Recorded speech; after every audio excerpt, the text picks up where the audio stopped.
Have you ever wondered, why do I keep attracting the same people over and over again? Maybe it's relationships where someone's controlling or someone's narcissistic, where it's all about them. And even though you go through one relationship and you deal with it, you keep attracting people that reflect back that same energy dynamic. Maybe you find you keep attracting emotionally unavailable people. And what you find is, even though you want emotional availability, you want someone that can really see you, hear you, and be present with you, you keep attracting the opposite of that, and you wonder, why does this keep happening? Well, unfortunately, it's not just them that are the ones that are in that energy, as much as it's also you that has normalized that energy.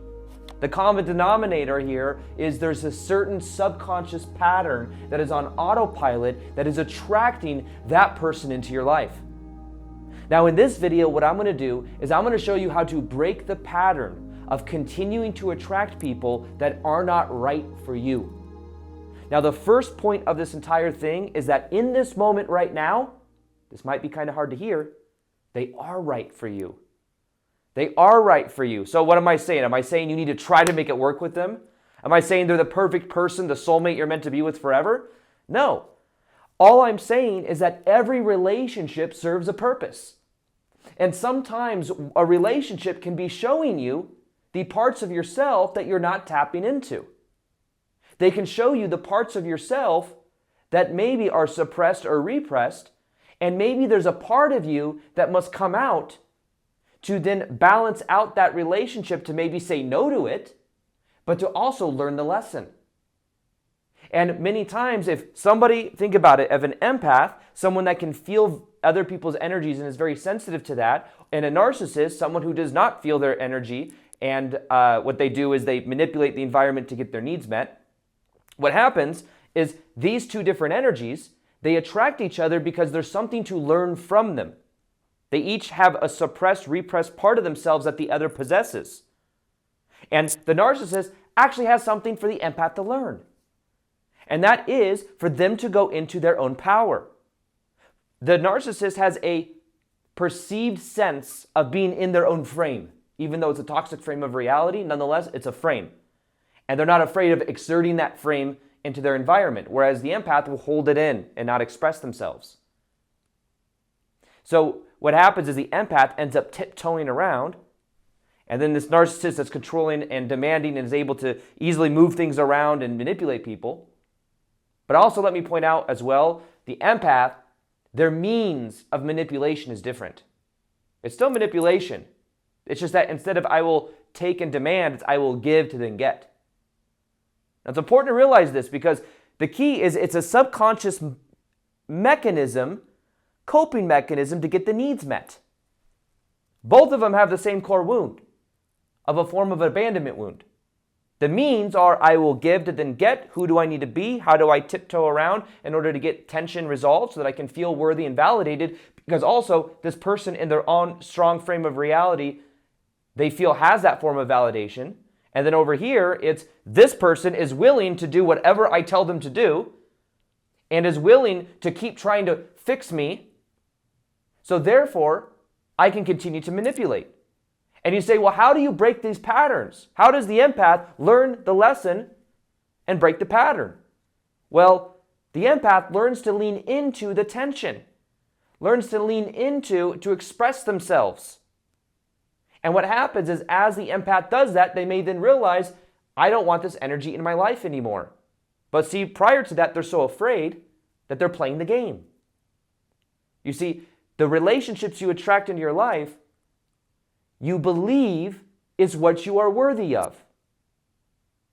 If the narcissist were to go to someone that has a strong sense of their own self and of their own worth, what would happen is they would try their manipulative games on them and that person would figure them out or wouldn't even attract them to begin with because it's not active in their field. Now remember, relationships you attract into your life, you attract because there's something active inside of your field. There's something there that gets something from that. In the past, even leading up to even just a few months ago, there was this belief and story that I subconsciously had. Now remember, 95% of our life is ran by our subconscious mind. Now let me share with you something that I'm excited to share because it's something I've never really shared before, but also it's the key to really understanding transformation. Now, you know how 90% or more of our life is transformed through awareness, because what we're not aware of runs us. It's like that classic Carl Jung quote where what you're not aware of, you will call destiny. And it's a longer, more eloquent quote than that. But the idea is what you're not aware of is running you. And what you become aware of, then you can actually have some form of changeover. You can make a new choice. Now, if 95%, like this iceberg here, with just 5% of this tip out of it, 5% of your conscious mind runs your life, and 95% of your subconscious mind runs your life. Now, what happens is when you bring the energy from subconscious, where you are unaware of it, into the conscious, that's where the transformation happens, because you're bringing it into the conscious, and then it has less power over you. Like right now, if you have a people pleaser pattern or some type of pattern where you're attracting a narcissist in your life, 95% of that is subconscious. You may not be aware of it. You're like, why am I attracted to this person over here that's just staring in a mirror at themselves, saying, I love you, I'm so awesome, I'm so amazing. Why am I so attracted to that? Well, you were unaware of it, of the pattern. You bring it into the conscious, and then that negative pattern has less power. It's not running 95% of your life anymore, because then you can make a new choice. So understand what happens is these subconscious beliefs you have about reality are what are attracting to you these people into your life. Now, up until recently even, I realized I had a story about specifically authority figures. Now, in my life now, I have a business, I travel the world, no one tells me what to do, and it's like this energy doesn't really come out very often because of the energy that I'm in now. Now, back in 2016, when I had a 9-to-5 job, 2017 even, for the first month or two, one thing that motivated me to want to work for myself was I got talked down to by management. I had the HR manager, the store manager, and the department manager that I had called me into an office called the Situation Room. So I go sit down in the Situation Room. I'm sitting, and the three managers are there, and they're like, can you look up at this projector? And there was a projector. They went through all the effort to have this projector that was casted onto this big projector screen, and they're like, we want you to watch this. And I'm like, okay. So what they do is they push play, and what it is it's a literally 5-minute video of me on my cell phone. Now, I worked at Nordstrom's, and then I actually worked at Barney's New York at this time, Barney's New York in women's shoes, where we wear a suit to work, and sometimes there wasn't a customer for like 3 hours. That's how slow it was, because retail was dying more and more. And what happened is we would be in the back, one of us would be on our phone, someone else would be on the sales floor, so the sales floor is still being covered, but we take turns. We did this for years. I worked there for 5 years, by the way, 4 or 5 years. And everyone did that, but they decided also, we're going to crack down on this. So I go up there, and they're like, what do you see? And it's like me on my cell phone. And after a minute of this, I was like, I get the point. If you're going to write me up. I get the point. And they go, no, we want it to really sink in with you. So I sat there in silence for another 30 seconds with these adults watching me on my phone. You could see the Instagram clips I was going on. You could see what was on my phone. It's very embarrassing. And imagine silence with like 3 adults watching yourself on your phone. And after another 30 seconds, I said, I'm not going to sit here in the Situation Room. I didn't say that. I said, I'm not going to sit here and watch this. You can write me up or I'm going to go. And they said, okay, and they wrote me up. But in that demeaning moment, it was so demeaning that I decided I will work for myself one day soon. I use that as motivation. But nonetheless, is it interesting that I had, in a way, this talking down to mentality? There were corporate politics at this job where the managers got away with a lot because they were protected by upper management. And it was the same thing when I was at Nordstrom's, and it was the same thing in my childhood, where the controlling ex-stepmom thing, whatever my brother and I said, we would get in more trouble if we did say anything, and she was protected. There was nothing we could do. So it just wasn't fair. Now, even more recently, for years I haven't had to deal with this, but then I moved into a house that I lived in for a year, and there was a landlord that was so neurotic. And I'm not even going to go into the whole story. I probably have a video where I talk about the whole story of it just because it's interesting. But nonetheless, there were these neurotic claims and really, really, really, really high expectations in this expensive house that I lived in. Even though I'm a very clean person, and it was just such high expectations, nobody could live up to it. I'm talking one of the plants died outside. There was a landscaper of this big house. There was a landscaper that came every week, and it was expected that if one of these aloe plants, there's hundreds of plants, that I had to be aware of which plants were healthy and not healthy. An aloe plant died, and I had to pay $3,500 for that. And I'm like, what? This is crazy. Why would you have the landscaper if I'm supposed to, while I'm traveling and stuff, pay attention to this level of detail? And the actual cherry on top, though, was that one of the last days I was there, I spilled this little, in the bathroom, there was this countertop, and I spilled this chocolate gold, it's called. It's this drink that I do. It's a superfood drink. And what happened is I spilled a little bit of it, not knowing it. And there was this little speck that wouldn't come out when I tried cleaning it next morning once I saw it, and I moved out the next week. I lived there for a year. And what happened is that little speck, we had professional cleaners come to get it, and what ended up happening is they couldn't get it out completely. So when the landlord went there, which is also a woman, by the way, which I find was interesting, she was very, very similar energy to the ex-stepmom energy, and then also her husband was really nice, was very similar to my dad. They even had the same name. It was so crazy how interesting this reflection was. But nonetheless, the expectation was that I should pay another $4,000 to replace the entire countertop because of this little speck that you could barely see. And then also I had to replace the other one on the other side so it could match. And it was just mind-boggling. But I'm here fighting, arguing with this person. In the past, I could tell what would happen in the past with this whole landlord situation, and standing up to someone when things aren't fair was something where in the past I'd be like, oh, it's not a big deal, I just don't want to deal with it. And I realized that was also a story that my dad had. When my dad was dealing with divorce with my ex-stepmom, he'd kind of be like, I just don't want to deal with it, just don't want to deal with it. And I'm like, you know what? I'm going to deal with it. I ended up having a conversation with this person. It didn't go as well as I thought, but nonetheless, I stood up for myself, and I realized ultimately, not only am I a good tenant that is clean in everything, but also I just realized that I don't have to put up with some authority. This person isn't better than me. It was this realization that I don't have to be on eggshells. I don't have to feel this way. And there's also a story inside of myself that says authority figures are unfair, and I have to live up to this expectation. I have to fight for freedom. And there was this whole energy and reflection where at the end, it's like I wasn't bothered as much by it. It was like there was still, I stood up to the energy, but I wasn't as what does she say now? What does she say now? Because for 2 months after I moved out of this house, my assistant and her were going back and forth on all these things that they wanted changed. It was crazy. I'm so glad it's over though. But part of that being over was letting go of that emotion, letting go of that story, feeling the emotion, letting go of the story. Because that story was subconscious. So I had to keep attracting those kind of people in my life. And in order to, I had to own and recognize that I had the story.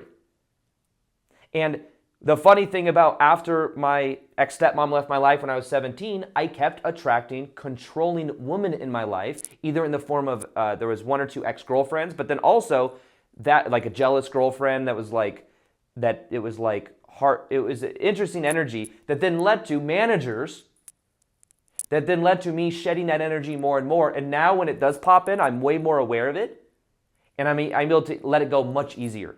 I'm not as emotionally shook by it. But ultimately, that control dynamic, there's something that had been familiarized there. So realize that whatever your core story is, whether it's you feel like you need to prove your worth to people, you'll find that you attract people with really high expectations because you're trying to prove your sense of self-worth. If you're afraid of tension, you'll attract people that you feel like you can't express yourself around. If you abandon yourself and you're afraid of abandonment from other people, you'll attract people where you feel in a little prison. So one of the things to realize about this is The people you are attracting into your life, you are attracting because there's some form of familiar energy there, but also they are perfect for the lesson that you came to learn right now. And maybe there's unprocessed emotion, unprocessed energy that you can begin to feel, and that by feeling it, you then begin to heal it. And not only do you begin to heal it, but you then begin to make a new choice about what kind of energy you want to be in. What kind of relationships you want in your life. Saying no to energies that no longer serve. And even just the saying no will be a breakthrough. Even me having that uncomfortable conversation with that old landlord lady, it was like in my body I could feel, it's like I knew I was getting on a conversation, on a call. It was after 2 months of going back and forth and being like, listen, this is never going to close the loop because they just kept wanting more and more things done that ate up this really large security deposit. And I said, I'm just going to got on the call, and it was like I could feel in my body what was happening, but then I stood in my own frame. I got in my own frame of reality. I was like, no. And also part of the lesson too was I could have got off the phone way sooner than I did because she just wanted to argue. She wanted to like make points, and she wasn't listening. And, it was with people like that, what I found interesting is there's certain people that they can't take any feedback whatsoever. And one of the things I found with people like this is for her, one of the other red flags was I moved into this house and she had she wanted the person, the whole entire time I lived in the house, I kind of felt like I was walking on eggshells because I knew how crazy neurotic she was. And for some reason, the red flag was there, but I was like, I really like the house. I'm still going to move in. But one of the red flags was the person that cleaned her house, that knew her for years. This lady, she's like, oh, I'd like for her to continue cleaning the house even when you're living there, like once a month. I'm like, okay. So this lady comes and I'm, paying this lady to clean the house. And her reaction, she's like, oh, this Miss Jessica is very, very, very like strict. Oh, I don't, it was like this energy. I was like, whoa, even the freaking lady that was a really nice, sweet lady that cleans the house was afraid of her. But also, when I went to move out of the house, I wanted her to do the move out clean. She would not do the move out clean. She wouldn't do it because she said, no matter what I do, it's not going to be good enough. And what I told when I was on the phone with this lady, one thing that I said, because she made it sound like it was just me that like had this issue. And I'm like, I've rented many houses in the past, really nice houses as well. It's like I'm a very clean person. And I felt like I was like trying to justify myself to this lady, which is silly because I'm like, this is so dumb. But I was like, even the cleaner wouldn't clean the house because of your high expectations, because she said it would never be good enough. She wanted to have to do it 8 times for the move out clean. And then she was like, you're lying about that. That's what this landlord said. You're lying about that. Very similar thing that my ex-stepmom would have said. You're lying about that when you can't absorb something. Why would I lie about that? But I found that was where it was like really something started to sink in, or it didn't sink in, but at least like just shows that, hey, it's not just me. You see what I mean? But what I found is, interestingly enough, I should have got off the phone way sooner because it wasn't going, what would have been more in my own power is after a few minutes of like that going back and forth, being like, you know what, this conversation isn't going in a productive way, so I'm going to get off the phone now if you're going to continue to speak like that. And then she kept going blah, blah, blah, blah, then just get off the phone. And that was one thing that I wish I would have done differently, but nonetheless, I gave myself credit for just being able to express because I felt like because she had like a large security deposit, literally like $20,000 security deposit, and I was like, please give it back, please, the house is clean. And it was like, it's not good enough for you? For 2 months afterwards, paying for different things to get like modified so they could be perfect. It was like, I'm like, I don't have to give away my power. I don't have to be at the mercy of this person. And that's where the energy then began, I believe, to complete itself, to where I began to reprogram my way for relating to that energy. So understand that when people say, also become aware of your beliefs too. When people say, I always attract this kind of person into my life, what you'll find is that belief itself is what attracts that kind of person into your life. And if you look at the story and you change the story, you'll then change what you are attracting into your life. But become aware of why you're attracting that into your life. Does this feel like a familiar blueprint to the past? Because our blueprint many times is what did we experience from mom and dad? What was the energy like? Even ask yourself now, what are the common patterns and emotions you feel in a relationship? What you'll find is as you start looking at these patterns may be echoes from the past. And the reason they're the right people right now is because those are the right people that allow you to feel that familiar energy. Now, they may be the wrong people for feeling energy that you actually want to experience, like love and connection and emotional availability and vulnerability. Which means you have to learn the lesson, feel it to heal it, and what you end up doing is that ends up transforming the way that you carry yourself, and it ends up also transforming your subconscious mind.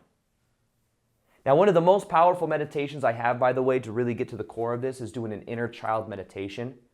I have an inner child meditation inside my High Vibe tribe. I'm going to link this below. You can check it out.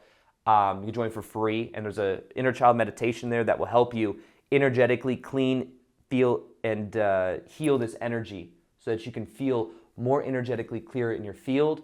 You can feel more like you go deep with people that you meet in your life, and you'll understand yourself in a much deeper way. Now, also, if you want a video of something I did at a live event recently, where what we do is we talk about that of relationships with narcissists and different energies. There was a woman I was coaching on this very same thing where she was asking about, why do I always attract narcissists?